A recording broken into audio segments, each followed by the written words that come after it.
إن الحمد لله نحمده ونستعينه ونستغفره ونعوذ بالله من شرور أنفسنا ومن سيئات أعمالنا. من يهده الله فلا مضل له ومن يضلل فلا هادي له. وأشهد أن لا إله إلا الله وحده لا شريك له، وأشهد أن محمدا عبده ورسوله. أما بعد، فإن خير الحديث كتاب الله، وخير الهدي هدي محمد صلى الله عليه وسلم، وشر الأمور محدثاتها، وكل محدثة بدعة، وكل بدعة ضلالة، وكل ضلالة في النار.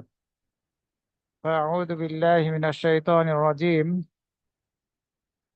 إن تجتنبوا كبائر ما تنهون عنه نكفر عنكم سيئاتكم وندخلكم مدخلا كريما. وقال تعالى: إن الحسنات يذهبن السيئات. وقال صلى الله عليه وسلم: ما من امرئ مسلم تحضره صلاة مكتوبة فيحسن وضوءها وخشوعها وركوعها إلا كانت كفارة لما قبلها من الذنوب ما لم يؤت كبيرة، وذلك الدهر كله. رواه مسلم وغيره. وقال صلى الله عليه وسلم: إياكم ومحقرات الذنوب فإنهن يجتمعن على الرجل حتى يهلكنه. رواه أحمد الطبراني والبيهقي وغيرهم।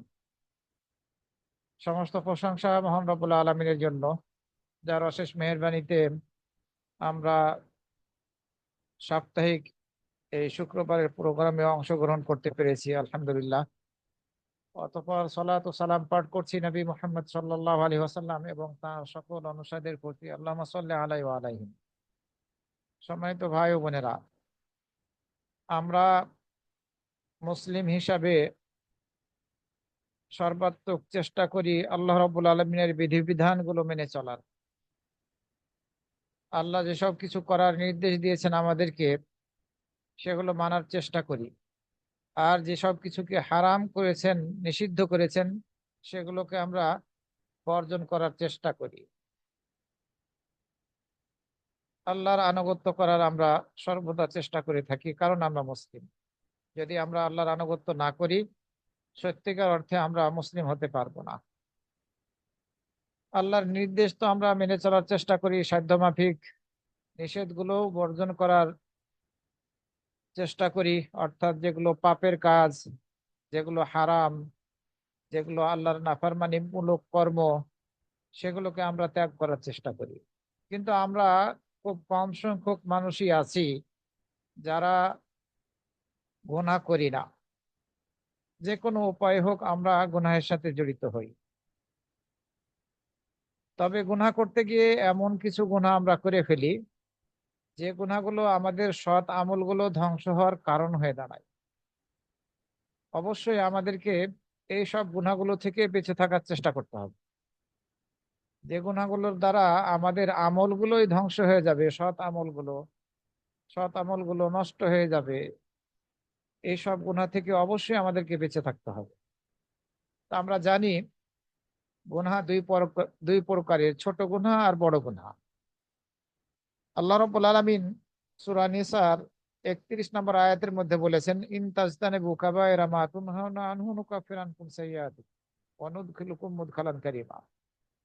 তোমরা যদি বড় গুনাহগুলো থেকে বেঁচে থাকো, যেগুলো থেকে তোমাদেরকে নিষেধ করা হয়েছে, যে এগুলো তোমরা করতে পারবে না, এইসব বড় গুনাহ থেকে তোমরা যদি বেঁচে থাকো, নুকাফির আনকুম সাইয়্যাতিকুম, তাহলে তোমাদের তোমাদের থেকে সংগঠিত যেসব তোমাদের ছোট গুনাহগুলো আছে, সেগুলো আমি ক্ষমা করে দেব এবং তোমাদেরকে সম্মানজনক স্থানে প্রবেশ করাবো, অর্থাৎ তোমাদেরকে জান্নাত দান করব। ছোট গুনাহগুলো থেকে ক্ষমা পেতে হলে অবশ্যই বড় গুনাহ থেকে আমাদেরকে মুক্ত থাকতে হবে। বড় গুনাহ করা যাবে না। বড় গুনাহ থেকে বেঁচে থাকলে ছোট গুনাহগুলো আল্লাহ রাব্বুল আলামিন সৎ আমলের দ্বারা, সৎ কর্মের দ্বারা ক্ষমা করে দিবেন। সূরা হুদের 114 নম্বর আয়াতের মধ্যে আল্লাহ রাব্বুল আলামিন বলছেন: ইন্নাল হাসানাতি ইউযহিবনা সাইয়্যাত। নিশ্চয় নেক কর্মগুলো, ভালো কর্মগুলো মন্দ কর্মগুলোকে দূর করে দেয়। মুছে ফেলে, মিটিয়ে ফেলে। ইযহিবনা সাইয়্যাত। তবে ভালো কর্মগুলো সব মন্দ কর্মকে দূর করে না, ছোট যে পাপগুলো গুনাহগুলো সেগুলোকে দূর করে দেয়। আর এই কারণে রাসূল সাল্লাল্লাহু আলাইহি সাল্লাম অন্য হাদিসের মধ্যে বলেছেন, ওয়াতবি সাইয়্যাতাল হাসানা তামহুহা। আর তুমি মন্দ কর্ম করার পরক্ষণেই ভালো কর্ম করো, তাহলে এই ভালো কর্মটা মন্দ কর্মকে মিটিয়ে ফেলবে। তিরমিজির 1987 নম্বর হাদিস। তিরমিজির 1987 নম্বর হাদিস। কেউ যদি আমরা মন্দ কর্ম করে ফেলি, কোনো পাপ করে ফেলি, ছোট পাপ, তাহলে এই ছোট পাপটা আল্লাহ রাব্বুল আলামিন মোচন করে দিবেন ভালো আমলের দ্বারা, সৎ আমলের দ্বারা। যেমন রাসূল সাল্লাল্লাহু আলাইহি সাল্লাম অন্য হাদিসের মধ্যে বলেছেন, 5 ওয়াক্ত সালাত এবং এক জুমা থেকে আরেক জুমা, অর্থাৎ 5 ওয়াক্ত সালাতের মাঝের সময় এবং এক জুমা থেকে আরেক জুমার মাঝের সময় এবং এক রমাদান থেকে আর এক রমাদানের মধ্যে সময়ে, এই সময়গুলোর মধ্যে যেসব ছোট গুনাহগুলো সংগঠিত হবে নামাজের দ্বারা, জুমার সালাতের দ্বারা, রমজান মাসের দ্বারা, আল্লাহ রাব্বুল আলামিন সেই গুনাহগুলোকে মোচন করে দিবেন। সেই ছোট গুনাহগুলোর জন্য কাফফারা হয়ে যাবে সালাত, 5 ওয়াক্ত সালাত, জুমার সালাত এবং রমজানের সিয়াম।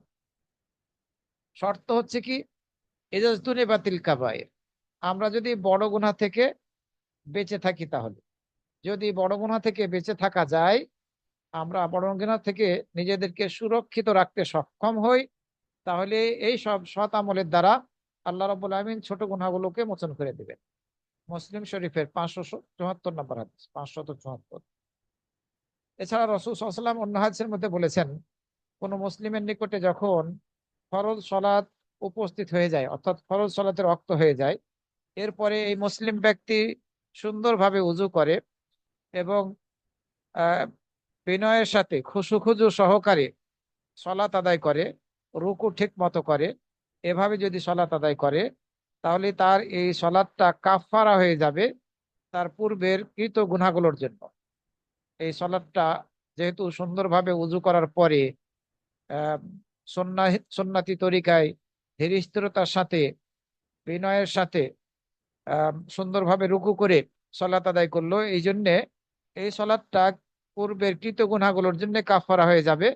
মালাম, শর্ত হচ্ছে মালাম ইউতি কাবীরাতান, যদি বড় গুনাহ না করে বসে, তাহলে বড় গুনাহ থেকে বেঁচে থাকাটা হচ্ছে শর্ত, সৎ কর্মের দ্বারা ছোট গুনাহগুলো ক্ষমা করিয়ে নেওয়ার, ক্ষমা পাওয়ার।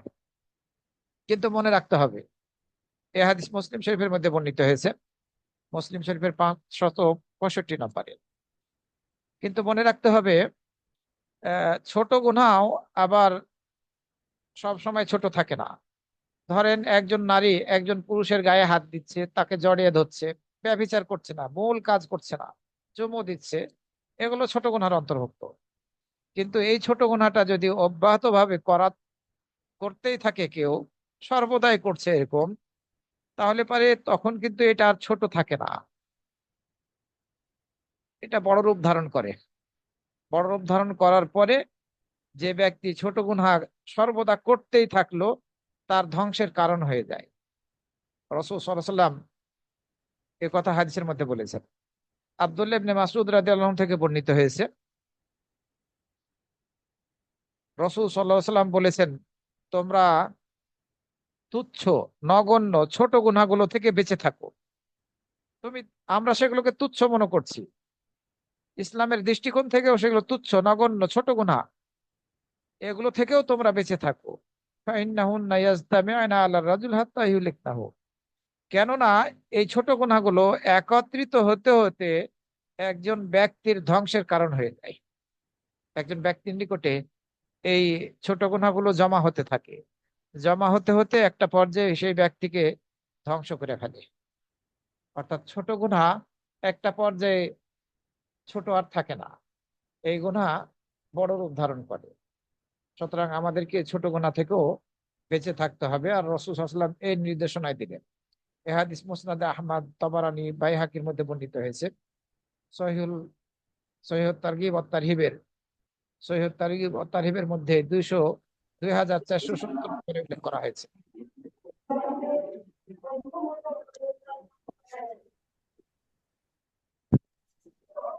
সম্মানিত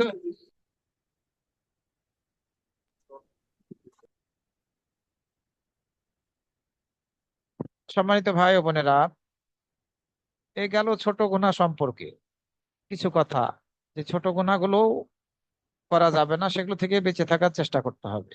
এবার আসা যাক বড় গুনার ক্ষেত্রে। কাবিরা গুনাহ বা বড় গুনাহ, এই কাবিরা গুনাহ বা বড় গুনাহকে আমরা চার ভাগে বিভক্ত করতে পারি। এক প্রকারের গুনাহ বড় গুনাহ, যে গুনাহকে আল্লাহ চাইলে ক্ষমা করে দিতে পারেন। বড় গুনাহ আল্লাহ চাইলে ক্ষমা করবেন, এটা এক প্রকারের। কাকে ক্ষমা করবেন সেটা আমরা বলতে পারবো না। আবার বড় গুনাহর কারণে আল্লাহ রাব্বুল আলামিন শাস্তিও দিতে পারেন। শিরক অথবা কুফরির পর্যায়ের বা নেফাকির পর্যায়ের গুনাহ নয়, বড় গুনাহ। সেগুলো তো বড় গুনাহ, কিন্তু ওই পর্যায়ের বড় গুনাহ নয়। এরপরেও আল্লাহ রাব্বুল আলামিন এই গুনাহের কারণে কাউকে কাউকে শাস্তিও দিতে পারেন। এটা দ্বিতীয় প্রকার। প্রথম প্রকার কি বললাম, যে আল্লাহ বড় গুনার কারণে আল্লাহ, কেউ বড় গুনাহ করলে আল্লাহ চাইলে তাকে ক্ষমা করতে পারেন। আবার কেউ বড় গুনাহ করলো, কিন্তু আল্লাহ তাকে ক্ষমা করলেন না, শাস্তিও দিতে পারে।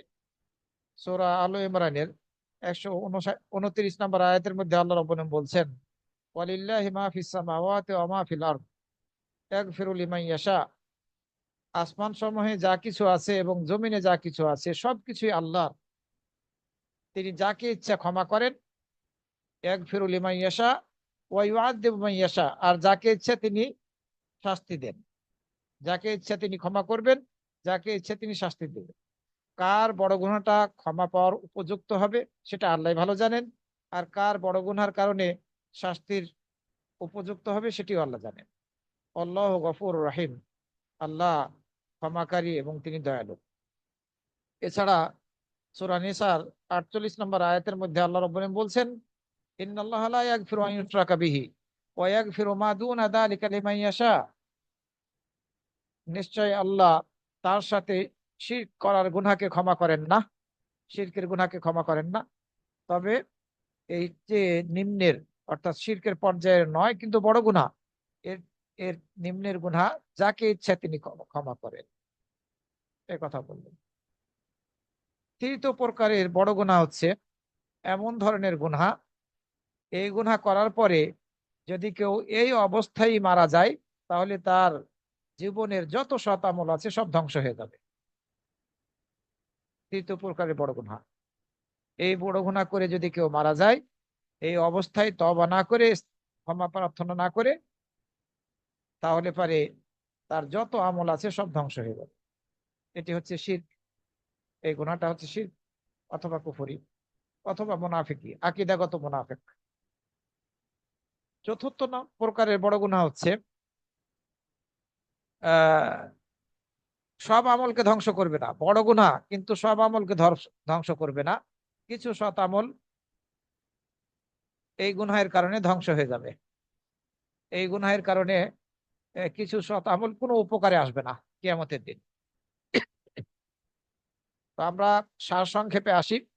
বড় গুনাহ চার প্রকার। প্রথম প্রকার আল্লাহ চাইলে ক্ষমা করবেন। দ্বিতীয় প্রকার আল্লাহ চাইলে শাস্তি দিবেন। তৃতীয় প্রকার এমন বড় গুনাহ, এই বড় গুনাহ করার পরে এই অবস্থায় মৃত্যুবরণ করলে তার জীবনের যত সৎ আমল আছে সব বাতিল হয়ে যাবে। চতুর্থ প্রকারের হচ্ছে এ ধরনের বড় গুনাহ, যে বড় গুনাহগুলো কিছু সৎ আমল ধ্বংস হওয়ার কারণ হবে, সব সব আমল ধ্বংস হওয়ার কারণ হবে না।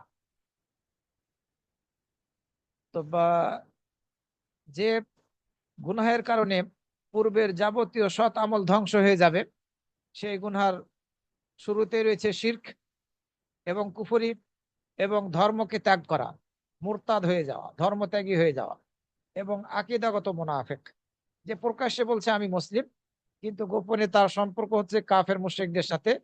সে অন্তরের দিক থেকে কাফেরদের চাইতে নিকৃষ্ট। আল্লাহ রাব্বুল আলামিন সূরা মায়েদার 5 নম্বর আয়াতের মধ্যে বলছেন, ওয়া ইয়াকফুর বিল ঈমান ফাকাদ হাবিতা আমালুহু ওয়া হুয়া ফিল আখিরাতি মিনাল খাসিরিন। যে ব্যক্তি ঈমানের সাথে কুফরি করবে, ইমান আনার পরে সে ইমানকে যে অস্বীকার করে বসবে, এগুলো কিছু নেই, তার আমল ধ্বংস হয়ে যাবে এবং সে আখেরাতে ক্ষতিগ্রস্তদের অন্তর্ভুক্ত হবে। সূরা মায়েদার 5 নম্বর আয়াত বলা হলো। তো কুফরি করার দ্বারা কেউ মুমিন থাকে না, তার আমল সব বাতিল হয়ে যাবে, যত সৎ আমল করেছে সব ধ্বংস হয়ে যাবে। এছাড়া আল্লাহ রাব্বুল আলামিন সূরা বাকারার 217 নম্বর আয়াতের মধ্যে বলছেন, ওমাই ইয়ারতাদিদ মিনকুম আন দীনিহি ফায়ামুত ওয়া হুয়া কাফিরুন ফাউলাইকা হাবিতাত আমালুহুম ফিদ দুনিয়া ওয়াল আখিরাহ ওয়া উলাইকা আসহাবুন নারি হুম ফিহা খালিদুন। আর তোমাদের মধ্য থেকে যে ব্যক্তি তার দিন থেকে দূরে সরে যাবে, দিন থেকে সরে পড়বে, মোরতাদ হয়ে যাবে, অর্থাৎ দিন ত্যাগ করবে, আর সে মৃত্যুবরণ করবে কাফের অবস্থায়। দিন ছেড়ে দিল, ধর্মকে ত্যাগ করলো, ধর্মকে ত্যাগ করে অর্থাৎ ইসলাম ধর্মকে ত্যাগ করে কেউ যদি এই অবস্থায় মৃত্যুবরণ করে যে সে কাফের হয়ে গিয়েছে, তাহলে ফাউলাইকা হাবিতাত আমালুহুম ফিদ দুনিয়া ওয়াল আখিরাহ, তাদের যাবতীয় সৎ আমলগুলো দুনিয়া এবং আখেরাতে বৃথা যাবে, ব্যর্থ হয়ে যাবে। ওয়া উলাইকা আসহাবুন নারি হুম ফিহা খালিদুন, এবং তারাই হচ্ছে জাহান্নামী, যে জাহান্নামের মধ্যে তারা স্থায়ীভাবে বসবাস করে। সূরা বাকারা 217 নম্বর। এছাড়া সূরা আত-তাওবার 17 নম্বর আয়াতের মধ্যে আল্লাহ রাব্বুল আলামিন বলছেন, মা কানা লিল মুশরিকিনা ইয়ামুরু মাসাজিদাল্লাহি শাহিদিনা আলা আনফুসিহিম বিল কুফর উলাইকা হাবিতাত আমালুহুম ওয়া ফিন নারি হুম খালিদুন। মুশরিকরা যখন নিজেরাই নিজেদের কুফরি স্বীকার করে, মুশরিকরা যখন নিজেরাই নিজেদের কুফরি স্বীকার করে, তখন তারা আল্লাহর মসজিদ সমূহের আবাদ করবে না, তাদের এই সুযোগ আর থাকে না। এটা হতে পারে না যে তারা মসজিদগুলো আবাদ করবে, কারণ তারা নিজেরাই নিজেদের কুফরিকে স্বীকার করেছে। উলাইকা হাবিতাত আমালুহুম ওয়া ফিন নারি হুম খালিদুন, তাদের আমলগুলো ধ্বংস হয়ে যাবে, ব্যর্থ হয়ে যাবে এবং তারা জাহান্নামে স্থায়ীভাবে বসবাস করবে। এছাড়া আল্লাহ রাব্বুল আলামিন সূরা ইব্রাহিমের 18 নম্বর আয়াতের মধ্যে বলেছেন, মাসালুল লাযীনা কাফারু বিরাব্বিহিম আমালুহুম কামারামাদিন ইশতাদ্দাত বিহির রিহু ফি ইয়াউমিন আসিফিন লা ইয়াকদিরুনা মিম্মা কাসাবু আলা শাই যালিকা হুয়াদ দালালুল বাঈদ। যারা তাদের রবের সাথে কুফরি করে, তাদের উপমা হলো, তাদের দৃষ্টান্ত হলো তাদের কাজগুলো ছায়ের মতো, তাদের আমলগুলো হবে ছায়ের মতো। যারা তাদের রবের সাথে কুফরি করে, তাদের দৃষ্টান্ত হচ্ছে এই যে তাদের আমলগুলো হবে ছায়ের মতো, যা ঝড়ের দিনে বাতাস প্রচন্ড বেগে উড়িয়ে নিয়ে যায়। এই ছায়ের মতো আমলগুলো ছাইকে যেভাবে উড়িয়ে নিয়ে যায়, এভাবে তাদের আমলগুলো তাদের কুফরি উড়িয়ে নিয়ে যাবে। যা তারা উপার্জন করে তার কিছুই তারা কাজে লাগাতে পারবে না। যে আমলগুলো করেছিল সৎ আমলগুলো কিছুই তাদের কাজে কাজে আসবে না। আল্লাহ রাব্বুল আলামিন সূরা আজ-জুমারের 65 নম্বর আয়াতের মধ্যে বলছেন, লাইন আশরাকতা লা ইয়াহবাতান্না আমালুক, যদি তুমি শিরক করো তাহলে পারে তোমার আমলগুলো অবশ্যই ধ্বংস হয়ে যাবে। এছাড়া আল্লাহ রাব্বুল আলামিন হাদিসে কুদসির মধ্যে বলেছেন, মান আমিলা আমালান আশরাকা ফিহি মাই গায়রি, যে ব্যক্তি এমন কোন আমল করবে যে আমলের মধ্যে আমার সাথে অন্যকে শরীক স্থাপন করবে, যে ব্যক্তি এমন আমল করলো যে আমলের মাঝে আমার সাথে অন্যকে শরীক স্থাপন করলো, আমি তাকে এবং তার শিরককে প্রত্যাখ্যান করলাম, ত্যাগ করলাম। হাদিসে কুদসির মধ্যে বলা হয়েছে, মুসলিম শরীফের 2985 নম্বর হাদিস। তো শিরক, কুফরি, আহ এরপরে ধর্ম ত্যাগ করা আর মুনাফিকি, এই 4টি কর্মের দ্বারা পূর্বের যত সৎ আমল আছে সব আমল ধ্বংস হয়ে যাবে। 2 নম্বরের আহ ধ্বংসকারী আমল, পাপ, সেটি হচ্ছে রাসূল সাল্লাল্লাহু আলাইহি সাল্লাম যা কিছু নিয়ে আগমন করেছিলেন আল্লাহ রাব্বুল আলামিনের পক্ষ থেকে, এইসব কিছুর কোনোটাকে কেউ যদি ঘৃণা করে, অপছন্দ করে, তাহলেও সে ধর্মত্যাগী হয়ে যাবে। রাসূল সাল্লাল্লাহু আলাইহি সাল্লাম আল্লাহর নবী এবং রাসূল, তার উপরে কোরআন নাজিল হয়েছে, আরো নাজিল হয়েছে হাদিসগুলো, সহিহ হাদিসগুলো। এই রাসূল সাল্লাল্লাহু আলাইহি ওয়াসাল্লামের প্রতি নাজিলকৃত কোরআন এবং সহিহ হাদিসকে কেউ যদি ঘৃণা করে, অপছন্দ করে, তাহলে সে ধর্মত্যাগী হিসেবে গণ্য হবে। তার পূর্বের যত আমল আছে সব আমল ধ্বংস হয়ে যাবে, কোনো উপকারে আসবে না। আল্লাহ রাব্বুল আলামিন সূরা মুহাম্মাদের ৮ এবং ৯ নম্বর আয়াতের মধ্যে বলছেন, ওয়াল্লাযীনা কাফারু ওয়াল্লাযীনা কাফারু ফাতাআসান লাহুম ওয়া আদাল্লা আমালাহুম যালিকা বিআন্নাহুম কারিহু মা আনজালাল্লাহ ফাআহবাতা আমালাহুম। আর যারা কুফরি করেছে তাদের জন্য রয়েছে ধ্বংস। ওয়াল্লাযীনা কাফারু, যারা কুফরি করেছে, ফাতাআসান লাহুম, তাদের জন্য রয়েছে ধ্বংস, এবং তিনি তাদের আমল সমূহ ব্যর্থ করে দিয়েছেন। ও আদাল্লা আমালাহুম, আদাল্লা আমালহুম, তিনি তাদের আমলকে ব্যর্থ করে দিয়েছেন। যালিকা বিআন্নাহুম কারিহু মা আনজালাল্লাহ, তাই এ কারণে যে তারা আল্লাহ যা কিছু নাজিল করেছেন সেগুলোকে অপছন্দ করেছে, ঘৃণা করেছে। এ কারণে ফাআহবাতা আমালহুম, তিনি তাদের আমলগুলোকে ধ্বংস করে দিয়েছেন। সূরা মুহাম্মাদের ৮ এবং ৯ নম্বর আয়াত। আল্লাহর নাজিলকৃত কোরআন এবং রাসূল সাল্লাল্লাহু আলাইহি ওয়াসাল্লামের যে সহিহ হাদিসগুলো, এগুলোকে যদি কেউ অপছন্দ করে, ঘৃণা করে, তাহলে সে কাফের, মুসলিম না। তার যাবতীয় পূর্বের সৎ আমলগুলো সব ধ্বংস হয়ে যাবে। ধরেন একটা পাপের কাজ যেটা আল্লাহ রাব্বুল আলামিন হারাম করেছেন, এটাকে, এই হারাম করাটাকে যদি কেউ অপছন্দ করে যে এটা আবার হারাম হবে কেন, এটা ঠিক না। নাউজুবিল্লাহ মিন যালিক। এই হারামকৃত বস্তুকে যদি কেউ, আল্লাহর এই বিধানকে অপছন্দ করে, তাহলে সে আর মুসলিম থাকবে না। সালাত আদায় করা ওয়াজিব, ফরজ, কেউ যদি বলে না সালাত আদায় করা ফরজ না, এটা কি কথা, ঠিক না। ঘৃণা করলো, অপছন্দ করলো, সে কাফের, তার যাবতীয় সব আমল বাতিল হয়ে যায়। ধর্ম ত্যাগী হওয়া, মুরতাদ হয়ে যাওয়াটা, এটা আবারও হয়ে থাকে আল্লাহর দিনের কোনো কিছুকে ঠাট্টা বিদ্রুপ করার দ্বারা।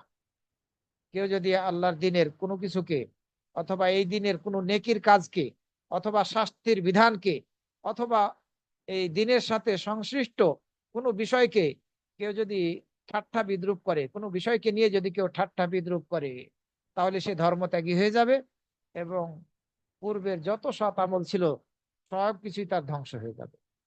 আল্লাহ রাব্বুল আলামিন সূরা তাওবার ৬৫ এবং ৬৬ নম্বর আয়াতের মধ্যে বলছেন, কুল আবিল্লাহি ওয়া আয়াতিহি ওয়া রাসূলিহি কুনতুম তাস্তাহজিউন লা তা'তাদিরু ক্বাদ কাফারতুম বা'দা ঈমানিকুম।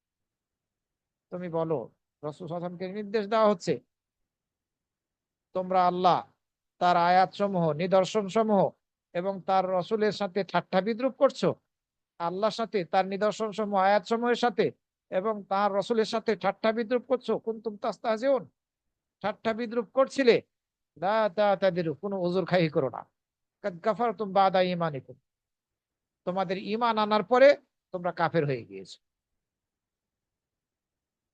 এই এই ধরনের অবস্থা যাদের হবে, আমাদের সমাজের মধ্যে তথাকথিত কিছু নামধারী আলেম সুন্নাহ নিয়ে ঠাট্টা বিদ্রূপ করে, প্র্যাকটিক্যাল ইউটিউবের মধ্যে দেখায়, দুই পাকে ছড়িয়ে দিয়ে আর একজনের সাথে পায়ে পা মিলাই, এভাবে দেখায় যে যারা এগুলা করছে ঠিক করছে না। অথচ পায়ে পা না মিলানোর একটিও বানোয়াট হাদিসও পৃথিবীতে খুঁজে পাওয়া যায় না। এদের ঈমান থাকে কিভাবে? বেঈমান হয়ে যাবে। যতই আমল করে থাকুক না কেন, সব ধ্বংস। তওবা করে ফিরে আসতে হবে। ৪ নাম্বারের আমল পাপ, যে পাপের কারণে, যে বিশ্বাসের কারণে, যাবে যে মিথ্যা প্রতিপন্ন করার কারণে মানুষের যাবতীয় সব আমল ধ্বংস হয়ে যাবে, কোনো কিছু উপকারে আসবে না। সেটি হচ্ছে তাকদীরকে অস্বীকার করা, তাকদীরকে মিথ্যা প্রতিপন্ন করা। রাসূল সাল্লাল্লাহু আলাইহি ওয়াসাল্লাম হাদিসের মধ্যে বলেছেন, লাউ আন্নাল্লাহা আযাবা আহলা সামাওয়াতিহি ওয়া আহলা আরদিহি লা আযাবাহুম ওয়া হুয়া গায়রু যালিমিন লাহুম। যদি আল্লাহ রাব্বুল আলামিন আসমানবাসী আর জমিনবাসীকে শাস্তি দেন, তাহলে তিনি তাদের শাস্তি দেওয়ার ক্ষেত্রে জালেম হবেন না, আল্লাহ জালেম হবেন না। তাদেরকে যদি আল্লাহ সবাইকে শাস্তি দেন, তাহলে জালেম হবেন না। কারণ কি? আল্লাহ রাব্বুল আলামিন যে উদ্দেশ্যে আমাদেরকে সৃষ্টি করেছেন, সে উদ্দেশ্যটাকে আমরা পুরোপুরি বাস্তবায়ন করতে পারি না। আল্লাহ যেসব নিয়ামত আমাদেরকে দান করেছেন, এসব নিয়ামতের শুকরিয়া আদায় করে আমাদের পক্ষে শুকরিয়া আদায় করা আমাদের পক্ষে সম্ভব নয়। সুতরাং আল্লাহ যদি আমাদেরকে শাস্তি দিতে চান, আমাদের প্রতি দয়া না করে, তাহলে তিনি জুলুমকারী হবেন না। এরপরে রাসূল সাল্লাল্লাহু আলাইহি ওয়াসাল্লাম বললেন, ওয়ালাউ রাহিমাহুম লাকানাত রাহমাতুহু খায়রান লাহুম মিন আমালিহিম। আর যদি আল্লাহ তাদের প্রতি দয়া করেন, আসমানবাসী এবং জমিনবাসীর প্রতি,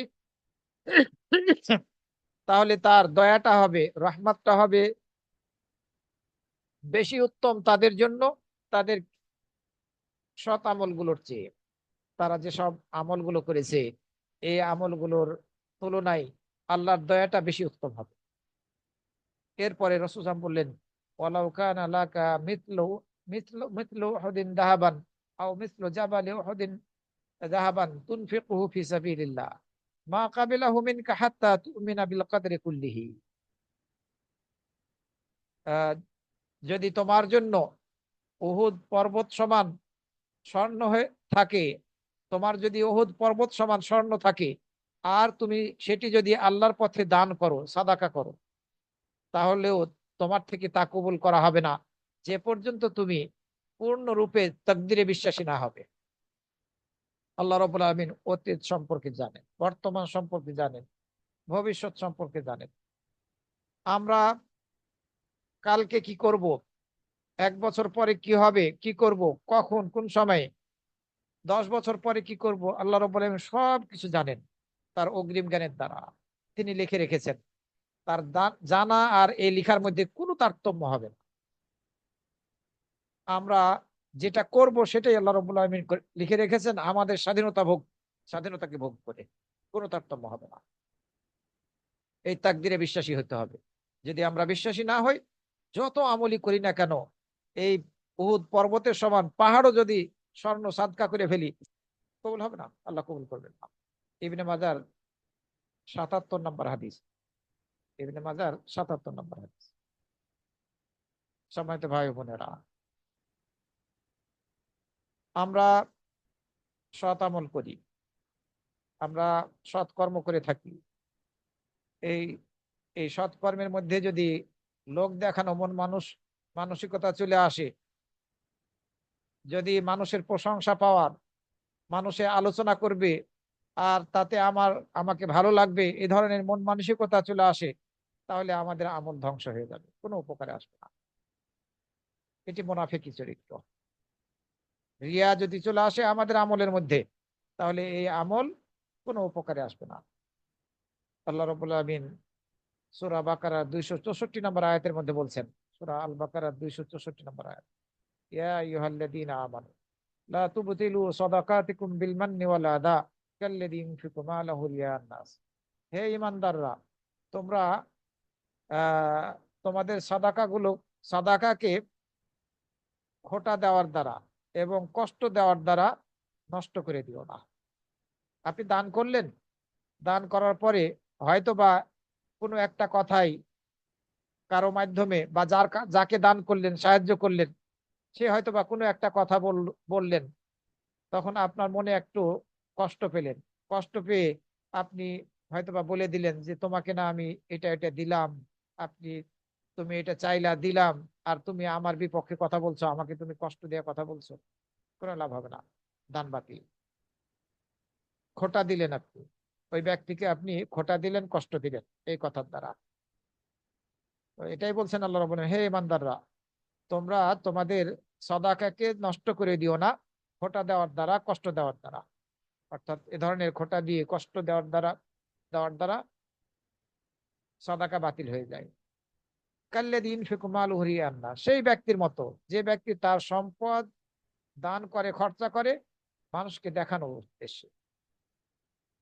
ওয়ালা ইউমিনু বিল্লাহি ওয়াল ইয়াউমিল আখির, সে আল্লাহ এবং শেষ দিবসের প্রতি ঈমান আনে না। এছাড়া আবু উমামা আল বাহিলি রাদিয়াল্লাহু আনহু থেকে বর্ণিত হয়েছে, তিনি বলেন, এক ব্যক্তি রাসূল সাল্লাল্লাহু আলাইহি ওয়াসাল্লামের নিকটে আসলেন, এক সাহাবী রাসূল সাল্লাল্লাহু নিকটে আসলেন, এসে বললেন, হে আল্লাহর রাসূল, আরাআইতা রাজুলান গাজা ইয়ালতামিসুল আজরা ওয়াদ যিকরা মা লাহু, কোন ব্যক্তি যদি আহ জিহাদ করে, আর এই জিহাদ করার দ্বারা তার উদ্দেশ্য হচ্ছে নেকি লাভ করা এবং প্রশংসা পাওয়া। মানুষ আলোচনা করবে, তাকে নিয়ে আলোচনা করবে, এই প্রশংসা সে পেতে চাচ্ছে। তো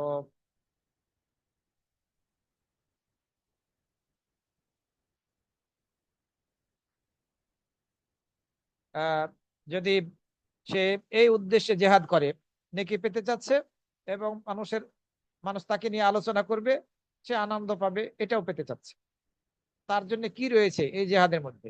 রাসূল সাল্লাল্লাহু আলাইহি ওয়াসাল্লাম বললেন লা শাই আলাহু, সে কিছুই পাবে না। তিনবার এই সাহাবী প্রশ্ন রিপিট করলেন, রাসূল সাল্লাল্লাহু আলাইহি ওয়াসাল্লাম তিনবারই বললেন সে কিছুই পাবে না। এরপরে রাসূল সাল্লাল্লাহু আলাইহি ওয়াসাল্লাম বললেন ইন্নাল্লাহা লা ইয়াকবালু মিনাল আমালি ইল্লা মা কানা খালিসান ওয়া ইবতুগিয়া বিহি ওয়াজহুহু। আল্লাহ রাব্বুল আলামিন সেই আমলকে কবুল করবেন যে আমলটা করা হবে খালেস ভাবে, এবং যার দ্বারা আল্লাহর রেজামান্দি চাওয়া হবে, সেই আমলকে কবুল করবেন। এছাড়া আমল কবুল করবেন না। আল্লাহ কবুল করবেন না কোনো ব্যক্তির আমল, ওই আমলটা যদি খালেস ভাবে না হয় এবং সেই আমলের দ্বারা যদি আল্লাহ সন্তুষ্টি লাভের উদ্দেশ্য না থাকে। নাসাইর 3140 নম্বর হাদিস। কারণ কি? রিয়া এসে পড়েছে আমলের মধ্যে, লোক দেখানো মনোভাব এসে পড়েছে। মাহমুদ বিন লাবিদ আল আনসারী রাদিয়াল্লাহু আনহু থেকে অন্য হাদিসের মধ্যে বর্ণিত হয়েছে, নবী সাল্লাল্লাহু আলাইহি ওয়াসাল্লাম বলেছেন, ইন্না আখাফা মা আখাফু আলাইকুম আশ-শিরকুল আসগার।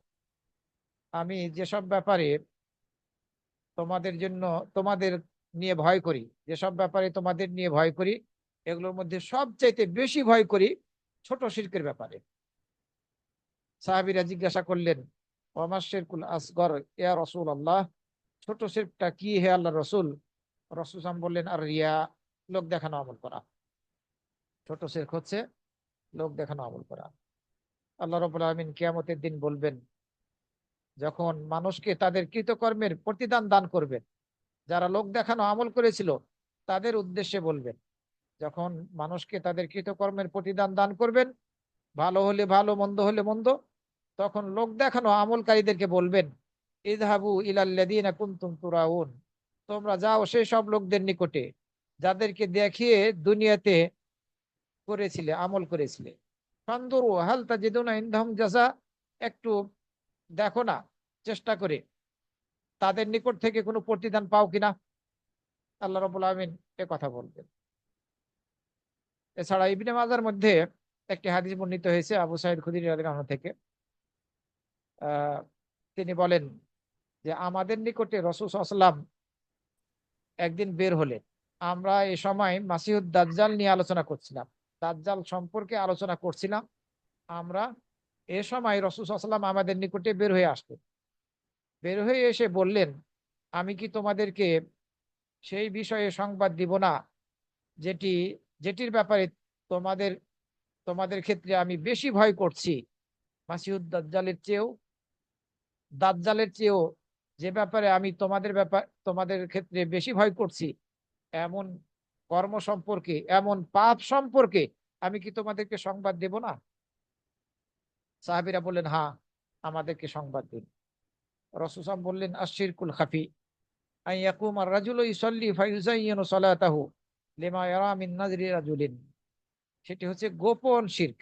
একজন ব্যক্তি সালাত আদায় করার জন্য দাঁড়িয়েছে, সে তার সালাতকে সৌন্দর্য মণ্ডিত করছে, মানুষের দৃষ্টি আকর্ষণ করার জন্য, মানুষের দৃষ্টি আকর্ষণ করার জন্য তার সালাতকে সুন্দর করছে, রুকুটা লম্বা করে করছে, সিজদাটা লম্বা করে করছে, এবং সবকিছু খুব সুন্দর করে করার চেষ্টা করছে। এটি হচ্ছে গোপন শিরক। এ হাদিস ইবনে মাজার 4000 4204 নম্বরে বর্ণিত হয়েছে। সম্মানিত ভাই বোনেরা, কিছু আমল আছে, কিছু পাপ আছে, যে পাপগুলো সব সৎ আমলকে ধ্বংস করবে না, তবে আনুপাতিক হারে কিছু সৎ আমলকে ধ্বংস করে দিবে। মানুষ এই দুনিয়াতে অনেক সৎ আমল করবে, সৎ আমল করে কিয়ামতের দিন হতভম্ব হয়ে যাবে। এই সৎ আমলগুলো তার কোনো উপকারে আসবে না, এই অবস্থায় পড়ে হতভম্ব হয়ে যাবে। কারণ কি? সে এমন ধরনের কিছু পাপ করেছিল যে পাপের কারণে তার সৎ আমলের নেকিগুলো নিয়ে যাবে, তার সৎ আমলের নেকিগুলো সে আর লাভ করবে না, ফলে সে নাজাত পাবে না। এগুলোর মধ্যে একটি অন্যতম হচ্ছে বিদআত। রাসূল সাল্লাল্লাহু আলাইহি ওয়াসাল্লাম হাদিসের মধ্যে বলেছেন, মান আহদাসা ফি আমরিনা হাদা মা লাইসা মিনহু ফাহুয়া রাদ। বুখারী এবং মুসলিম শরীফের হাদিস। যে ব্যক্তি আমাদের এই ইসলাম ধর্মের মধ্যে নতুন কিছু আবিষ্কার করবে যেটা এই ইসলাম ধর্মের মধ্যে নেই, এমন কিছু যে নতুন ভাবে আবিষ্কার করবে, সেটি প্রত্যাখ্যাত, গ্রহণযোগ্য নয়। এরপরে রাসূল সাল্লাল্লাহু আলাইহি ওয়াসাল্লাম আরেকটি হাদিসের মধ্যে বলেছেন, যে ব্যক্তি এমন কোনো আমল করলো যে আমলটার ব্যাপারে আমাদের কোনো নির্দেশনা নেই, সেই আমলটি প্রত্যাখ্যাত। এটি মুসলিম শরীফের হাদিস। বেদাত হচ্ছে সেটি, সেই কর্মটি, যে কর্মটা আপনি ভালো মনে করে করছেন, অথচ সেটির সপক্ষে কোরআন এবং হাদিসের কোনো দলিল নেই। কোরআন এবং সহিহ হাদিস থেকে কোনো দলিল নেই, অথচ আপনি ভালো মনে করে সেই আমলটি করছেন, এটি হচ্ছে বিদআত। আপনার এই আমল গ্রহণযোগ্য হবে না, বাতিল হিসাবে গণ্য হবে, প্রত্যাখ্যাত বেদাতের কারণে। বেদাতের ভয়াবহতা, কুপ্রভাব অনেক রয়েছে। আপনাদের সামনে আগেও আলোচনা করেছি, ভবিষ্যতেও করা যাবে ইনশাআল্লাহ। আমরা সলাত আদায় করে থাকি। এই সলাত যদি রাসূল সাল্লাল্লাহু আলাইহি সাল্লামের তরিকায় না হয়, রাসূল সাল্লাল্লাহু আলাইহি সাল্লাম যেভাবে আদায় করেছেন, যে পদ্ধতি আমরা হাদিসের মধ্যে লাভ করেছি, সেভাবে যদি আদায় না হয়, তাহলে সলাতটা কবুল হবে না, বৃথা যাবে, কোনো লাভ হবে না এই সলাতের দ্বারা। অথচ এই সলাতের হিসাবটা কিয়ামতের দিন সর্বপ্রথম নেওয়া হবে।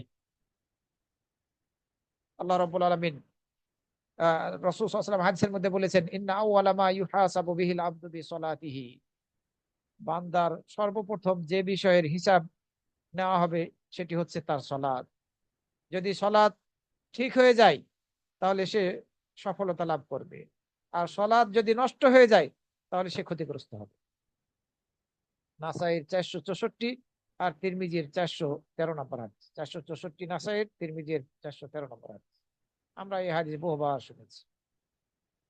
তো সলাতও নষ্ট হয়। অনেকেই 60 বছর যাবৎ সলাত আদায় করছে, সলাত হচ্ছে না। রাসূল সাল্লাল্লাহু বলে গেছেন, রুকু সিজদা ঠিক মতো করছে না, রুকু করলে সিজদা ঠিক মতো করছে না, সিজদা ঠিক মতো করলে রুকু ঠিক মতো করছে না, চুরি করছে নামাজের মধ্যে।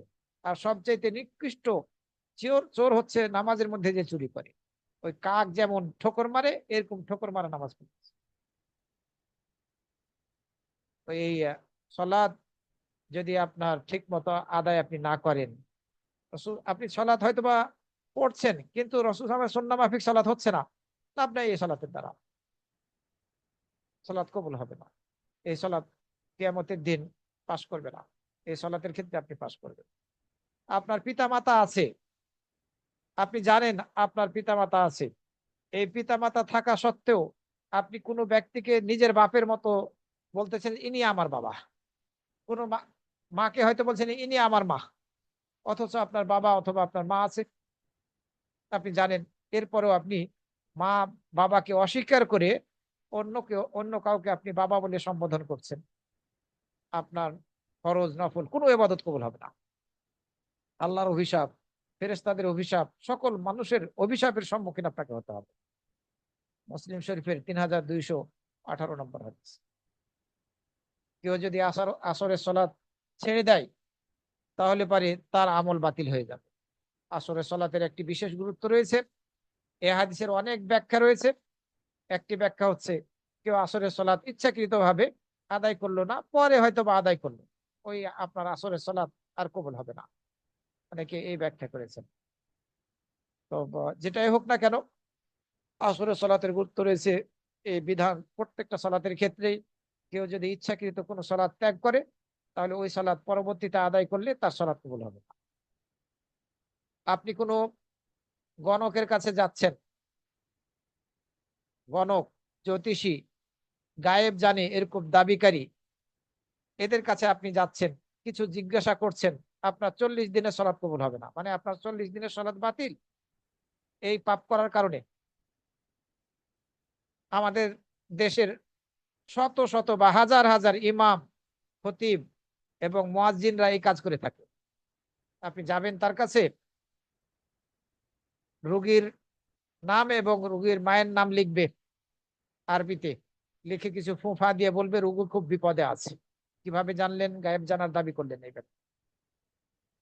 এদের কাছে আপনি যাবেন, শুধুমাত্র জিজ্ঞাসা করবেন কিছু, বিশ্বাস করেন আর না করেন সেটা পরের বিষয়। জিজ্ঞাসা করলেই আপনার 40 দিনের সালাত কবুল হবে না। সুতরাং এদের কাছে কোনোভাবেই যাওয়া যাবে না।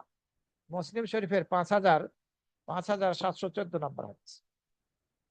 আমল ধ্বংস করার একটা মহাপাপ এই এদের কাছে যাওয়া, তথাকথিত কবিরাজদের কাছে যাওয়া। আর এদেরকে যদি আপনি বিশ্বাস স্থাপন করেন, বিশ্বাস করেন যা বলবে সেটা, তাহলে মোহাম্মদ সাল্লাল্লাহু আলাইহি ওয়াসাল্লামের প্রতি যা কিছু নাজিল করা হয়েছে সেগুলোর সাথে আপনি কুফরি হিসেবে গণ্য হবে, মানে আপনি কাফের হয়ে যাবেন। রাসূল সাল্লাল্লাহু আলাইহি ওয়াসাল্লাম বলছেন, মান আতা আররাফান আও কাহিনাত, যে ব্যক্তি কোনো গণকের কাছে যাবে অথবা জ্যোতিষীর কাছে যাবে, গায়েব জানে এরকম দাবিকারীর কাছে যাবে এবং সে যা বলবে তাতে বিশ্বাস করবে, মোহাম্মদ সাল্লাল্লাহু আলাইহি ওয়াসাল্লামের প্রতি, মোহাম্মদের উপরে যা কিছু নাজিল করা হয়েছে সে তার সাথে কুফরিকারী হিসেবে গণ্য হবে। এই হাদিস তিরমিজির 135 নম্বরে বর্ণিত হয়েছে, সহিহুল জামে সগীরের 5939 নম্বর হাদিস। সুতরাং এই যারা টিয়া পাখি দিয়ে আহ, ভাগ্য গণনা করে অথবা এই হাতের রেখা দেখে ভাগ্য গণনা করে, এদের কাছে যদি কেউ যায় তাহলে এবং তাদেরকে বিশ্বাস করে, তাহলে সে কাফের হয়ে যাবে, মুসলিম থাকবে না। সব আমল হয়তো বা এই আমলের দ্বারা ধ্বংস হয়ে যাবে। আরো একটি পাপের কাজ, যে পাপের কাজে, অনেকগুলো পাপের কাজ, যে পাপগুলোর কারণে কিয়ামতের দিন আল্লাহ না করুন এসব পাপকারীদেরকে বিপদের সম্মুখীন হতে হবে, তাদের সৎ আমলগুলো হারাতে হবে। সেটি হচ্ছে জুলুম, অন্যের প্রতি সীমা লঙ্ঘন করা, গালির মাধ্যমে অথবা সম্পদ জবরদখল করার মাধ্যমে অথবা রক্ত প্রবাহিত করার মাধ্যমে, যেভাবেই হোক না কেন, মানুষের হকের সাথে সংশ্লিষ্ট কোনো পাপ যদি কেউ করে করে মৃত্যুবরণ করে, ক্ষমা না না করিয়ে নিয়ে তার কাছে ক্ষমা না চেয়ে, তাহলে কিয়ামতের দিন এই ব্যক্তির সৎ আমল গুলো থেকে ঋণ পরিশোধ করতে হবে। তখন তো আর দিনার দিরহাম কিছু থাকবে না, নিরুপায় হয়ে এসব সৎ আমল দিয়ে পরিশোধ করতে হবে, সৎ আমলের নেকিগুলোর দ্বারা তার ঋণ পরিশোধ করতে হবে।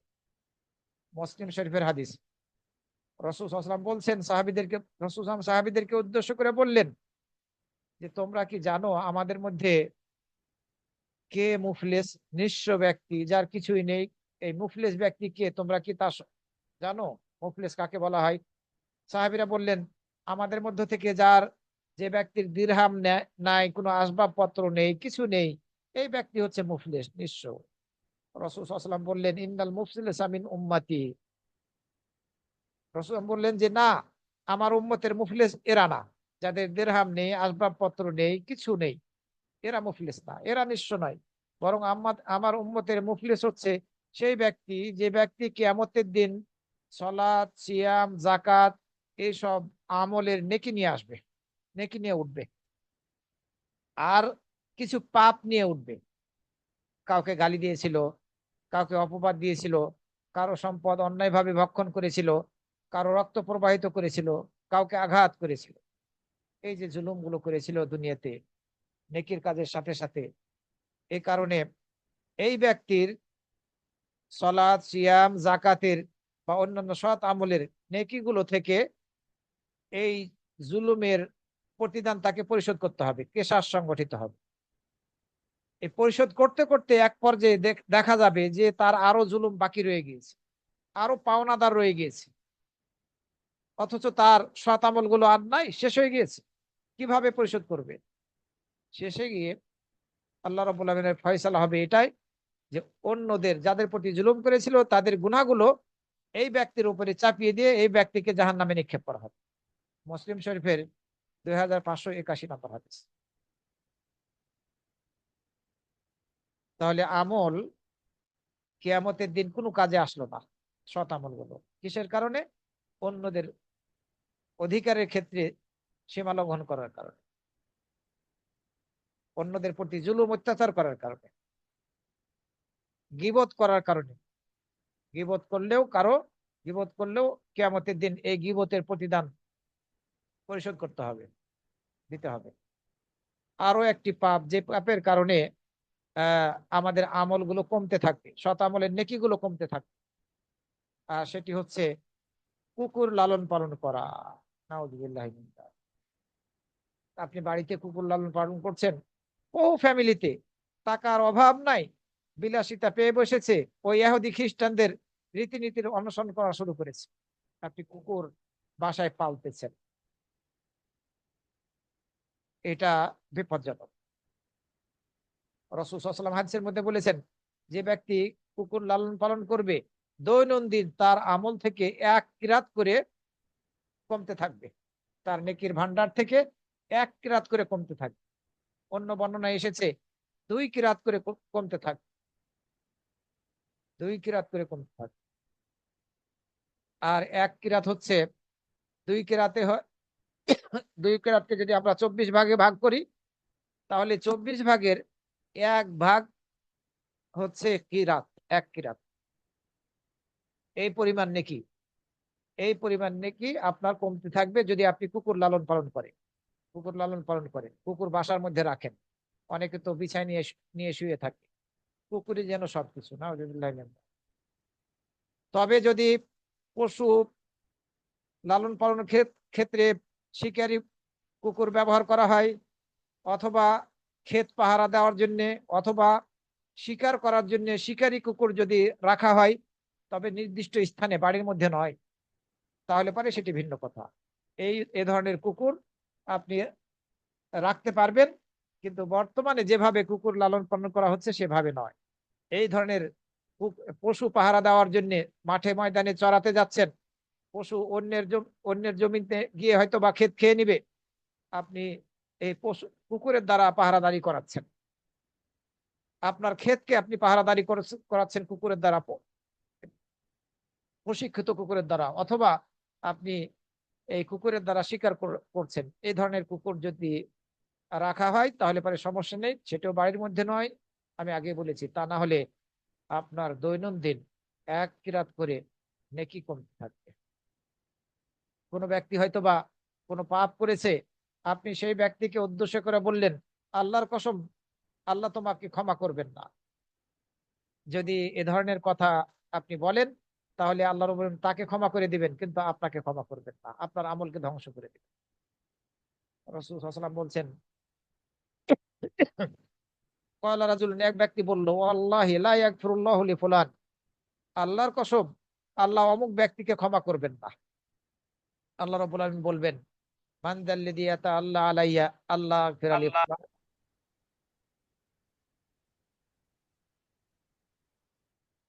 যে ব্যক্তি কসমের মাধ্যমে আমার উপর কর্তৃত্ব করছে, আমি ওই ব্যক্তিকে ক্ষমা করব না, এই কথা বলার দ্বারা। যে ব্যক্তি কসমের মাধ্যমে আমার উপর কর্তৃত্ব করছে যে আমি ক্ষমা করব না, এটা তো আল্লাহর ব্যাপারে কর্তৃত্ব করা, যে অমুক ব্যক্তিকে আমি ক্ষমা করব না, এটা কর্তৃত্ব করা। ফাইন্নী কাদ গাফারাতু লাহু, আমি তাকে ক্ষমা করে দিলাম। ওয়া আহবাতু আমালাক, আর আমি তোমার আমলকে ধ্বংস করে দিলাম।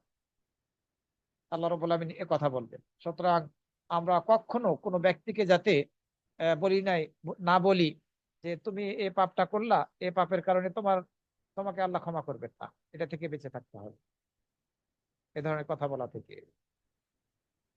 রাসূল সাল্লাল্লাহু আলাইহি সাল্লামের আওয়াজের সামনে আওয়াজ উঁচু করা যাবে না, রাসূল সাল্লাল্লাহু আলাইহি সাল্লামের আওয়াজের সামনে আওয়াজ উঁচু করা যাবে না।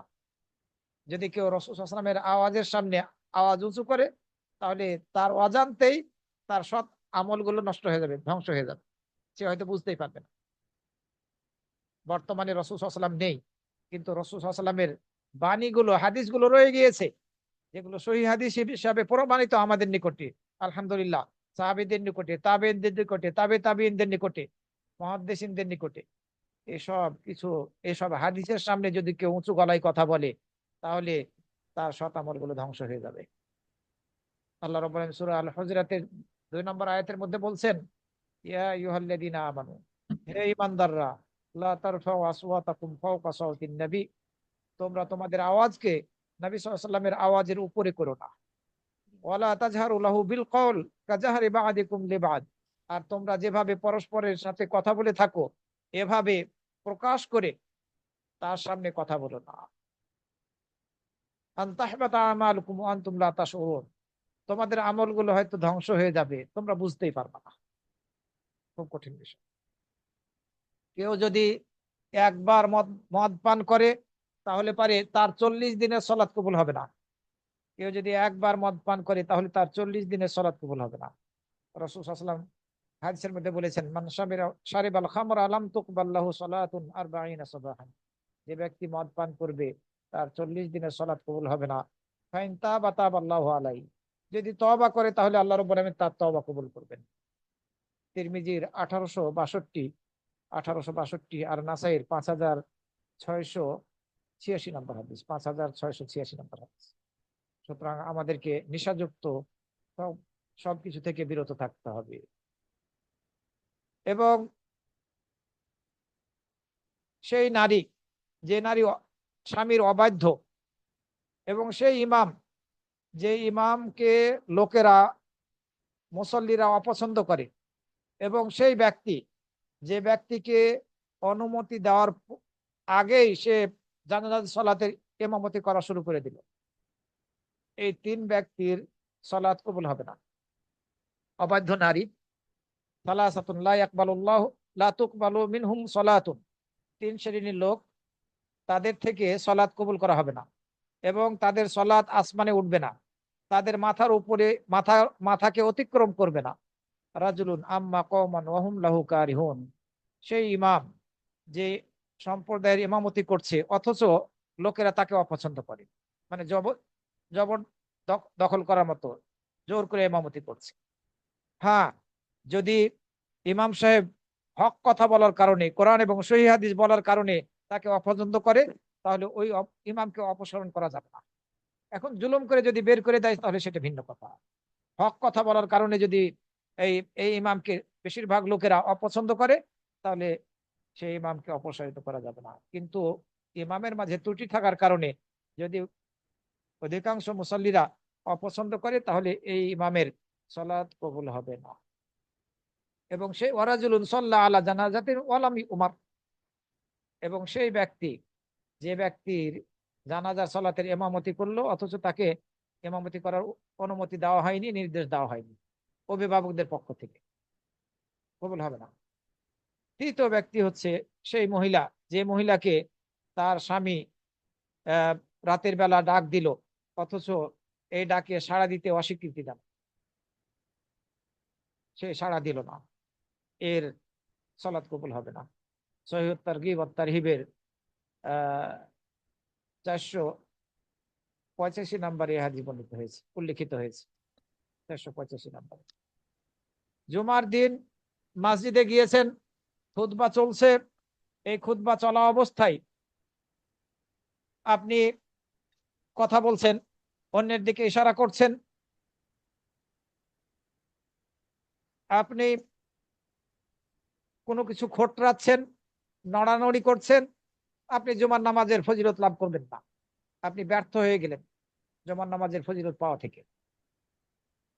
রাসূল সাল্লাল্লাহু আলাইহি ওয়াসাল্লাম হাদিসের মধ্যে বলেছেন, মান মাসাল হাসা ফাকাদ লাগা, যে ব্যক্তি কোনো পাথর স্পর্শ করলো সে ত্রুটি করলো। এই খুতবা চলা অবস্থার সাথে সম্পৃক্ত হাদিস, ইবনে মাজার 847 নম্বর হাদিস। কিন্তু দুর্ভাগ্য হচ্ছে যেসব মসজিদগুলোতে মা বোনদের সলাতের জায়গা আছে, আমরা বারবার সতর্ক করার পরেও এই জুমার খুতবা চলা অবস্থায় পরস্পরের সাথে কথা বলে, গল্প গুজব করে।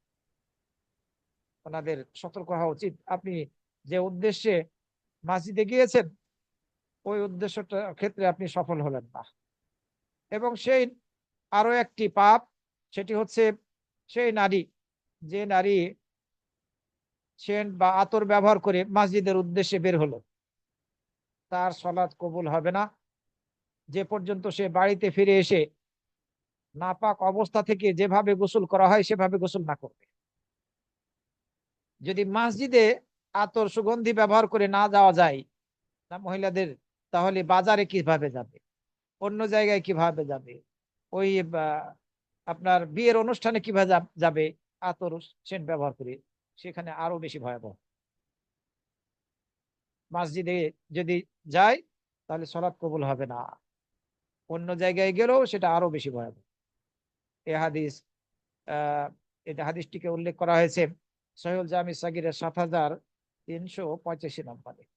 সম্মানিত ভাই বোনেরা, কেউ হয়তো বা ঋণ রেখে ঋণ রেখে লোন রেখে রেখে মারা গেল, এই ব্যক্তির সৎ আমলগুলো তার উপকারে আসবে না, অথচ সে সে সৎ আমলগুলোর দ্বারা জান্নাতি হওয়ার কথা ছিল, কিন্তু তার ঋণ আছে, ঋণ রাখা অবস্থায় সে মারা গেল।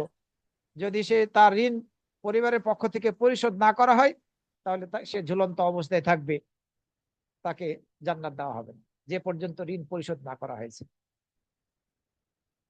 এমনকি শহীদ যদি কেউ হয় আল্লাহর পথে জিহাদ করতে গিয়ে সত্যিকার অর্থে, তাহলে তার সকল গুনাহ ক্ষমা করে দেওয়া হবে, ঋণের গুনাহ ছাড়া। মুসলিম শরীফের 1886 নম্বর হাদিসের মধ্যে বলা হয়েছে।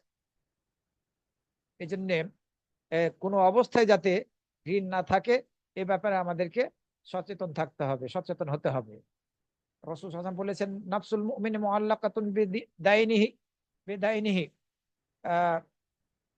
মুমিনের আত্মা, মুমিন ব্যক্তি ঝুলন্ত অবস্থায় থাকবে তার ঋণের কারণে, যে পর্যন্ত তার থেকে এই ঋণ পরিশোধ না করা হবে।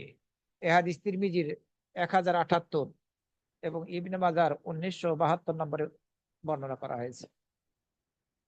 সম্মানিত ভাই বোনেরা, সৎ আমল আছে কিন্তু ঋণের কারণে সৎ আমল গুলো কাজে আসছে না, ব্যর্থ হয়ে যাচ্ছে। আরো একটি পাপ হচ্ছে বাহ্যিক ভাবে যখন মানুষের সামনে থাকে, সমাজের লোকজনের সামনে পাপের সাথে জড়িত হচ্ছে না, কিন্তু সে যখন একাকিত্বে হয় গোপনে, তখন পাপের সাথে হারামের সাথে যুক্ত হয়ে যায়, হারাম হারামের সাথে জড়িত হয়ে যায়। এই ব্যক্তি এই ব্যক্তির সৎ আমলগুলো ধূলিকণায় রূপান্তরিত হবে। সুযোগ পেলেই উনি নিজেকে পাপের সাথে জড়িত করে ফেলছে গোপনে, অথচ তার অনেক সৎ আমল আছে।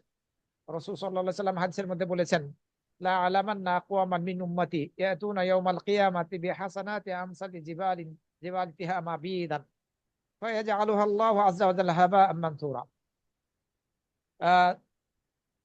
আমি আমার উম্মতের কিছু লোক, কিছু সম্প্রদায় সম্পর্কে জানি, তারা কিয়ামতের দিন তেহা তেহামার শুভ্র পর্বতমালার মতো নেকির নেকির নেকি নিয়ে উঠবে। তারা তেহামার শুভ্র পর্বতমালার মতো নেকি নিয়ে উঠবে, অর্থাৎ বিশাল নেকি নিয়ে উঠবে। কিন্তু আল্লাহ রাব্বুল আমিন এই নেকিগুলোকে উড়ন্ত ধূলিকণায় রূপান্তরিত করে দিবেন, হাবা মানসুরা, উড়ন্ত ধূলিকণায় রূপান্তরিত করে দিবেন। আমরা যখন এই এই লাইটের দিকে তাকাই, দেখবো এই লাইট আর আমাদের চোখের মাঝে কিছু ধূলিকণা উঠছে। আল্লাহ রাব্বুল আমিন এই তেহামার শুভ্র পর্বতমালার মতো নেকিগুলোকে এরকম ধূলিকণায় রূপান্তরিত করে ফেলবেন। সাহাবান রাদিয়াল্লাহু আনহু বললেন, হে আল্লাহ রাসূল, এরা কারা, তাদের বর্ণনা দিন, তাদের বৈশিষ্ট্যগুলো কেমন হবে সেটি আমাদেরকে বলে দিন, যাতে আমরা তাদের অন্তর্ভুক্ত না হই, আমরা তো জানি না ওরা কারা। রাসূল সাল্লাল্লাহু আলাইহি ওয়াসাল্লাম বললেন যে ওরা তোমাদেরই অন্তর্ভুক্ত, তোমাদের মতোই চামড়ার। তোমরা যেমন রাতের বেলা উঠো ইবাদত করো, তারা উঠে, কিন্তু তারা যখন একাকিত্বে থাকে তখন আল্লাহ যেসব কিছুকে হারাম করেছেন, সুযোগে সে সময় সেসব হারামগুলোর সাথে নিজেকে যুক্ত করে ফেলে, জড়িত করে ফেলে, সেসব হারাম কাজে লিপ্ত হয়ে পড়ে যখন একাকিত্বে থাকে। এই কারণে অনেক সৎ আমল তাদের ধ্বংস হয়ে যাবে, কোনো উপকারে আসবে না। এ হাদিস ইবনে মাজার 3442 নম্বরে বর্ণিত হয়েছে। এছাড়া আরো একটি পাপ, আপনি জানেন যে এই ব্যক্তি বেদাতি, বেদাত চালু করেছে, সমাজের মধ্যে ইসলামের মধ্যে বেদাত চালু করেছে। এই বেদাত চালুকারী ব্যক্তি অথবা বেদাতি ব্যক্তিকে যদি আপনি আশ্রয় দেন, প্রশ্রয় দেন, তাহলে পারে আল্লাহর অভিশাপ, ফেরেশতাদের অভিশাপ, সকল মানুষের অভিশাপ আপনার উপরে পড়বে এবং আপনার কিয়ামতের দিন ফরজ এবং নফল ইবাদত কোনোটাই কবুল করা হবে না। কোনো বেদাতিকে যদি কেউ আশ্রয় প্রশ্রয় দেয়, এমন কোনো কিছু চালু করলো একজন ব্যক্তি, যে যেসব কর্মগুলো, কথাগুলো, আমলগুলো বা লেখাগুলো কোরআন হাদিসের সাথে সামঞ্জস্যপূর্ণ না, শুধু আহ এই হয়তোবা যারা এই যে আহলে কোরআন বলে দাবি করছে, কোরআন দিয়ে সবকিছু করতে চাচ্ছে, তারা এর অন্তর্ভুক্ত। আল্লাহর অভিশাপ, সকল ফেরেশতাদের অভিশাপ, সকল মানুষের অভিশাপ তাদের উপরে কিয়ামতের দিনে ফরজ নফল কোনো ইবাদত কবুল হবে না, সব বেঁচে যাবে, কারণ তারা হাদিস মানে না, কোরআনও মানে না। আগেও আপনাদের সামনে এ বিষয়ে আলোচনা করেছি। সম্মানিত ভাই বোনেরা, আগেই বলেছি যে কাউকে সাদাকা করে খোটা দেওয়া, কষ্ট দেওয়া, এটি আমল, এই সাদাকা কবুল না হওয়ার কারণ। এ মর্মে রাসূল সাল্লাল্লাহু আলাইহি ওয়াসাল্লাম হাদিসের মধ্যে বলেছেন, তিন শ্রেণীর লোকের দিকে আল্লাহ রাব্বুল আলামিন, তিন শ্রেণীর লোকের সাথে আল্লাহ রাব্বুল আলামিন কথা বলবেন না কিয়ামত দিবসে। তিন শ্রেণীর লোকের সাথে আল্লাহ রাব্বুল আলামিন কথা বলবেন না কিয়ামত দিবসে। তাদের দিকে তাকাবেন না, তাদেরকে পবিত্র করবেন না, আর তাদের জন্য রয়েছে কষ্টদায়ক শাস্তি। এই কথাটা রাসূল সাল্লাল্লাহু আলাইহি ওয়াসাল্লাম তিনবার বললেন। আবু দার রাদিয়াল্লাহু আনহু বললেন, খাবু ওয়া খাসিরু মান হুম ইয়া রাসূলুল্লাহ, তারা তো ধ্বংস হয়ে গেছে। তাদের সাথে কথা বলবেন না আল্লাহ, তাদের দিকে তাকাবেন না, তাদেরকে পবিত্র করবেন না, এবং তাদের জন্য কষ্টদায়ক শাস্তি রয়েছে, এরা তো ধ্বংস হয়ে গেছে। ওরা কারা? রাসূল সাল্লাল্লাহু আলাইহি ওয়াসাল্লাম বললেন, আল মুসবিলু ইদা ইজারাহু, যে তার লুঙ্গি ঝুলিয়ে পড়ে, যে পুরুষ তার লুঙ্গিকে ঝুলিয়ে পড়ে। অল মান্নান, এবং সেই ব্যক্তি, যে ব্যক্তি দান করার পরে খোটা দেয়, এবং সেই ব্যক্তি, যে ব্যক্তি মিথ্যা কসমের দ্বারা তার পণ্য বিক্রি করে। মুসলিম শরীফের 106 নম্বর হাদিস। সম্মানিত ভাই বোনেরা, আরো একটি পাপ, কেউ হয়তো বা জিহাদে যেতে পারেনি, কিন্তু ওই এলাকারই একজন আল্লাহর পথে জিহাদ করার জন্য গিয়েছেন কাফের মুশরিকদের বিরুদ্ধে। এখন যিনি যেতে পারেননি, তিনি বাড়িতেই আছেন, তাকে এই জেহাদে যিনি গেলেন, উনি দায়িত্ব দিলেন যে আমার পরিবারের তুমি একটু দেখাশোনা করো, যা কিছু লাগবে তুমি সেগুলোর ব্যবস্থা করে দিও। এই যে দায়িত্ব দিয়ে গেল যে ব্যক্তিকে, জেহাদে যে ব্যক্তি যায়নি তাকে, এই যদি খেয়ানত করে, এবং এই খেয়ানত করে ওই মুজাহিদ ব্যক্তির স্ত্রীর সাথে জেনা ব্যভিচারে যুক্ত হয়ে পড়ে, তাহলে কিয়ামতের দিন ওই মুজাহিদ ব্যক্তিকে স্বাধীনতা দেওয়া হবে যে এই ব্যক্তির নেকি থেকে তুমি তোমার ইচ্ছা মতো তুমি গ্রহণ করো কিয়ামতের দিন। অর্থাৎ এই ব্যক্তির সৎ আমলগুলো কোনো উপকারে আসবে না। হুরমাতু নিসাইল মুজাহিদিন, রাসূল সাল্লাল্লাহু আলাইহি ওয়াসাল্লাম বলছেন, আলাল কায়েদিন, মুজাহিদদের মহিলারা যারা জেহাদে যায়নি তাদের উপরে সেই রকম হারাম যেমন তাদের মায়েরা হারাম। মারা যেরকম হারাম, মুজাহিদের স্ত্রীগণ যারা জেহাদে যায়নি তাদের উপরে সেই রকম হারাম। ওমা মিন রাজুলিন মিনাল কায়েদিনা, আর কোন এমন কোন ব্যক্তি নেই যারা বাড়িতে বসে আছে, জিহাদে যায়নি, মুজাহিদ ব্যক্তি, এই ব্যক্তিকে তার পরিবারের দায়িত্ব দিয়ে গিয়েছে, কিন্তু সে তার পরিবারের ক্ষেত্রে খেয়ানত করে বসেছে। আল্লাহ রাব্বুল আলামিন কিয়ামতের দিন ওই ব্যক্তির পক্ষ নেবেন, মুজাহিদ ব্যক্তি, এবং বলবেন ওই মুজাহিদ ব্যক্তি, ইয়াখুযু মিন আমালিহি মাশা মাশা, এই বসে থাকা ব্যক্তির আমল থেকে যতটুকু ইচ্ছা মুজাহিদ ব্যক্তি গ্রহণ করবে। মুসলিম শরীফের 1897 নম্বর হাদিস। কেউ যদি কাউকে হত্যা করে, আবার হত্যা করে তামাশাও করছে, হাসি খুশি করছে, খুশিতে আছে, এই হত্যাকারী ব্যক্তির সালাত, ফরজ নফল কোন সালাত কবুল হবে না। রাসূল সাল্লাল্লাহু আলাইহি ওয়াসাল্লাম বলছেন, মান কাতালা মুমিনান ফাকতাবাতা বিকাতলিহি, যে ব্যক্তি কোনো মুমিন ব্যক্তিকে হত্যা করবে, এরপরে সে তাকে হত্যা করার দ্বারা খুশি প্রকাশ করবে, আল্লাহ রাব্বুল আমিন তার ফরজ নফল কোন সালাত কবুল করবেন, কোন ইবাদত কবুল করবেন না। এই হাদিস আবু দাউদের 4270 নম্বরে বর্ণিত হয়েছে। সুতরাং এই এসব পাপগুলো আমাদের আমল বৃথা যাওয়ার কারণ হবে। দুনিয়াতে যে সব আমল করব, এইসব আমলগুলো আখিরাতে কাজে আসবে না। আপনি একজন মুসলিম হিসাবে কোনো অমুসলিমকে নিরাপত্তা দান করেছেন, এখন এই নিরাপত্তা দান করার পরে যদি আপনি গাদ্দারি করেন সেই ব্যক্তির ব্যাপারে, নিরাপত্তা দিলেন এরপরে আপনি গাদ্দারি করলেন, তাহলে আপনার উপরে আল্লাহর অভিশাপ, ফেরেশতাদের অভিশাপ, সকল মানুষের অভিশাপ। আল্লাহ রাব্বুল আলামিন আপনার থেকে ফরজ এবং নফল ইবাদত কোনোটাই কবুল করবেন না। বুখারী শরীফের ৭,৩০০ আর মুসলিম শরীফের ১৩৭০ নম্বর হাদিস। যে ব্যক্তি জাহিলিয়াত যুগীয় রীতিনীতির দিকে আহ্বান করবে, যেমন বিলাপ করা, মৃত ব্যক্তিকে কেন্দ্র করে আপনার শরীরের কাপড় ছিঁড়ে ফেলা, গাল থাপড়ানো, রক্ত প্রবাহিত করা, এগুলো বিলাপ। এসব বিলাপের দিকে যে ব্যক্তি আহ্বান করবে তাকে জাহান্নামে যেতে হবে, তাকে জাহান্নামে যেতে হবে, সে জাহান্নামী হবে। এক সাহাবী প্রশ্ন করলেন, হে আল্লাহ রসুল, যদি সে সলাত আদায় করে, সিয়াম পালন করে, তবুও? রাসূল সাল্লাল্লাহু আলাইহি ওয়াসাল্লাম বললেন, সে সলাত সিয়াম পালন করলেও তাকে জাহান্নামে যেতে হবে, কারণ সে জাহিলিয়াত যুগীয় রীতিনীতির অনুসরণ করেছে। এই যে খানা পিনার আয়োজন করা হয় মৃত ব্যক্তিকে উপলক্ষ করে, 4 দিনের দিন, 40 দিনের দিন, অথবা বছর পূর্তিতে, এগুলো বিলাপের অন্তর্ভুক্ত। আপনি এইসব কর্ম করবেন, জাহান্নামে যেতেই হবে, আপনি যতই সালাত আদায় করেন আর যতই সিয়াম পালন করেন। তিরমিজির 2863 নম্বর হাদিস। কেউ যদি সালাত আদায় না করে তাহলে সে মুসলিম থাকে না।